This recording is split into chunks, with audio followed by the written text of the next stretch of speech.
Barrister Zaima রহমানকে নিয়ে অপপ্রচার, বদনাম, মিথ্যাচার। আসলে আমরা বাঙালি, বাংলাদেশের মানুষ কবে আসলে ভালো হব, এটি নিয়ে আমার মনের মধ্যে একটি প্রশ্ন জাগে যে আমরা আসলে কি আদৌ ভালো হতে পারবো? ভালো কাজকে সমর্থন করা, ভালো কাজকে সাপোর্ট করা, ভালো কাজের প্রশংসা করার সেই মেধা কি আমাদের মধ্যে মহান সৃষ্টিকর্তা কখনো দিবে না? এই কথাটি বলার একটা অর্থ হচ্ছে, একটি বিষয় আপনারা লক্ষ্য করেছেন যে আমি সামাজিক যোগাযোগ মাধ্যমে কিছু বিষয় আমার কাছে খুব কষ্ট লাগে যে আমরা প্রতিনিয়ত হয়তো বা কন্টেন্ট ক্রিয়েটর আছি, অনেক অনেক ধরনের স্টিকার তৈরি করে থাকি, কিন্তু একটি বিষয় আমরা কেন যেন ভুলে যাই যে আজকে আমরা অনেক আসলে আমরা আমাদের ব্যক্তিগত জায়গা থেকে এক এক দলকে পছন্দ করতেই পারি, কিন্তু আজকের বর্তমান সরকারকে কি আপনি আমি অস্বীকার করতে পারবো? একজন প্রধানমন্ত্রী হিসাবে কি মাননীয় প্রধানমন্ত্রী জনাব তারেক রহমান তিনি প্রধানমন্ত্রী না, এটি কি অস্বীকার করার সুযোগ আছে?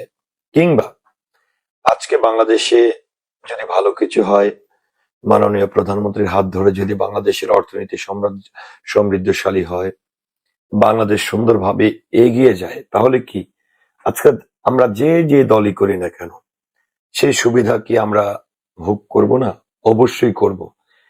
তো যেহেতু ব্যারিস্টার জাইমা রহমান তিনি যেমনটা বর্তমান প্রধানমন্ত্রী জনাব তারেক রহমান সাহেবের কন্যা, অন্যদিকে তিনি শহীদ প্রেসিডেন্ট জিয়া রহমানের নাতনি,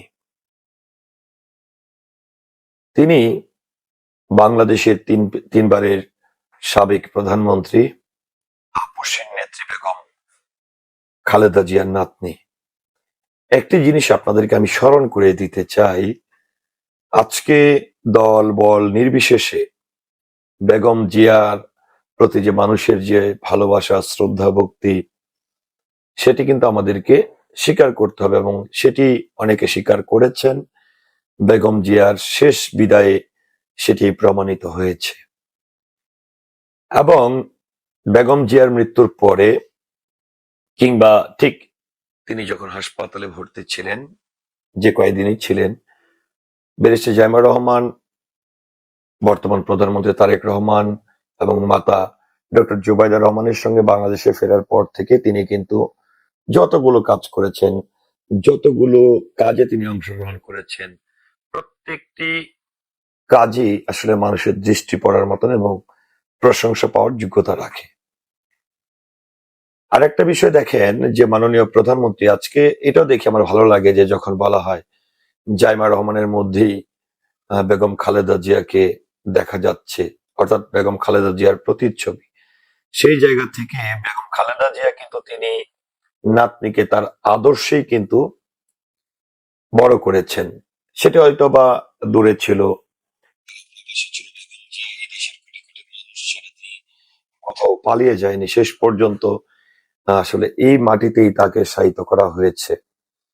তা আমরা যদি ব্যারিস্টার জাইমা রহমানের ছোটবেলার কিংবা শিশুকালের বিভিন্ন সময়গুলো দেখি, তাহলে আমরা লক্ষ্য করব যে বেগম খালেদা জিয়া, যাকে আদর্শহীন আদর্শবান একজন প্রধানমন্ত্রী বলা হয়, আপসের নেত্রী বলা হয় বেগম খালেদা জিয়া, তার বিভিন্ন কর্মকাণ্ডের সঙ্গে, পজিটিভ কর্মকাণ্ডের সঙ্গে, যেরকম আমরা ভোট দিতে যাওয়া, বিভিন্ন আনুষ্ঠানিকতায় কিন্তু ব্যারিস্টার জাইমা রহমান সবসময় তিনি কিন্তু সঙ্গে ছিলেন। তো এই যে সঙ্গে থেকে থেকে দাদির যে আদর্শটি সেটি কিন্তু তিনি লালন করেছেন। যদিও তার দাদা শহীদ প্রেসিডেন্ট জিয়া রহমানকে তিনি পায়নি, কিন্তু বাংলাদেশের বাংলাদেশ মানে একজন শহীদ প্রেসিডেন্ট জিয়া রহমান, বাংলাদেশ মানে একজন বেগম খালেদা জিয়া। তো সেই জায়গা থেকে আমি একটি জিনিস খুব আমার আপত্তি আছে এবং খারাপ লাগে যে আমরা এই দেশে আজকে মাননীয় প্রধানমন্ত্রীর হাত ধরে যদি বাংলাদেশের প্রত্যেকটি কাজে সফলতা আসে, বাংলাদেশ যদি এগিয়ে যায়, বাংলাদেশের যে কোনো সুযোগ সুবিধা কিন্তু দল বল নির্বিশেষে আমরা সবাই সেটা ভোগ করব।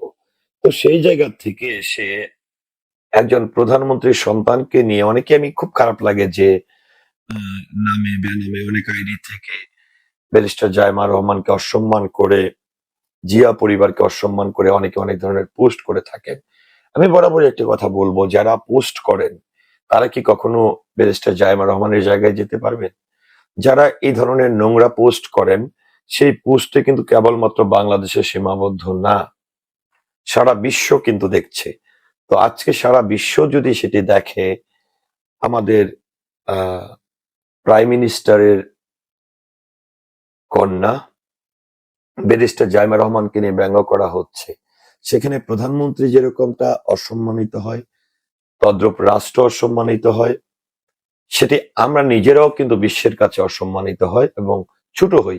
কিন্তু আমরা সাময়িক হয়তোবা ব্যক্তি স্বার্থের জন্য কোনো নির্দিষ্ট একটি দলকে সমর্থন করার কারণে আমরা এই কাজগুলো করছি।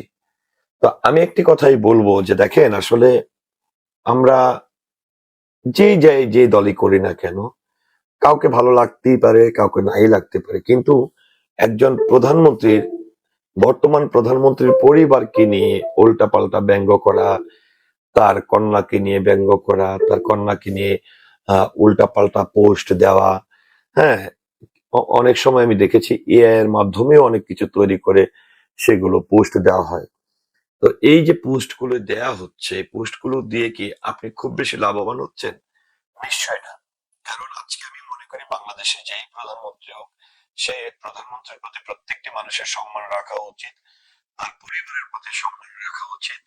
কারণ দেশের যিনি প্রধান থাকেন, সেই প্রধানের মান, সম্মান, ইজ্জত, মর্যাদা সবকিছুর উপর রাষ্ট্রের প্রতিটি নাগরিকেরও কিন্তু ইজ্জত। তো সেই জায়গা থেকে এসে আমি বারবার রিকোয়েস্ট করবো যে আসলে যারা এই ধরনের বিভিন্ন মানে অপপ্রচার চালাচ্ছেন, মিথ্যাচার করছেন, বিভিন্ন ধরনের ব্যঙ্গাত্মক স্ট্যাটাস দিচ্ছেন, ছবি দিয়ে বিভিন্ন ধরনের আজে বাজে জিনিস বানাচ্ছেন, সেটি প্লিজ দয়া করে করবেন না। কারণ আজকে আপনি কিন্তু চাইলেই মাননীয় প্রধানমন্ত্রীকে এই জায়গা থেকে সরাতে পারবেন না। আপনি কখনোই অস্বীকার করতে পারবেন না, আজকে যদি আপনি কোথাও পরীক্ষা দিতে যান বা দেশের বাইরে কোথাও যান, আপনাকে যদি জিজ্ঞেস করা হয় যে আপনার দেশের প্রধানমন্ত্রী কে, আপনাকে কিন্তু বলতে হবে যে হ্যাঁ, আমার দেশের প্রধানমন্ত্রী জনাব তারেক রহমান। তো আপনার মুখ থেকেই যদি সেই স্বীকারোক্তি দেন এবং আপনার সুযোগ সুবিধার জন্য যদি প্রধানমন্ত্রী হিসাবে আহ, আপনি অন্য জায়গায় তাকে উপস্থাপন করেন, তাহলে এবং আপনি কিন্তু আজকে যদি একটা ইন্টারভিউ দিতে যান, সেখানে যদি একটা প্রশ্ন করা হয় বাংলাদেশের বর্তমান প্রধানমন্ত্রীকে, আপনি কিন্তু অস্বীকার করতে পারবেন না। আজকে যদি বলা হয় বাংলাদেশের আপসের নেত্রী কে ছিলেন, বেগম খালেদা জিয়ার নামটি কিন্তু আপনি অস্বীকার করতে পারবেন না। বাংলাদেশের প্রথম নারী প্রধানমন্ত্রীকে, সেটিও কিন্তু আপনি অস্বীকার করতে পারবেন না। সো আমি রিকোয়েস্ট করবো এই ধরনের অপকর্ম থেকে বেরিয়ে এসে আমি মনে করি প্রধানমন্ত্রীর পরিবারকে সম্মান করা, রাষ্ট্রকে সম্মান করা, রাষ্ট্র ভালো থাকলে আমরা সবাই ভালো থাকবো। তো যাই হোক, আসলে আমি তো এতটা গুছিয়ে হয়তো বলতে পারিনি, আমি চেষ্টা করেছি আমার মনের ভাষাগুলো আপনাদের সঙ্গে শেয়ার করার জন্য। আমার কথায় যদি কোনো ভুল হয়ে থাকে, সকলের কাছে ক্ষমা চেয়ে নিচ্ছি। আর আমার পুরো ভিডিওটির সঙ্গে থাকার জন্য সকলের প্রতি কৃতজ্ঞতা এবং ধন্যবাদ জ্ঞাপন করছি। আসসালামু আলাইকুম।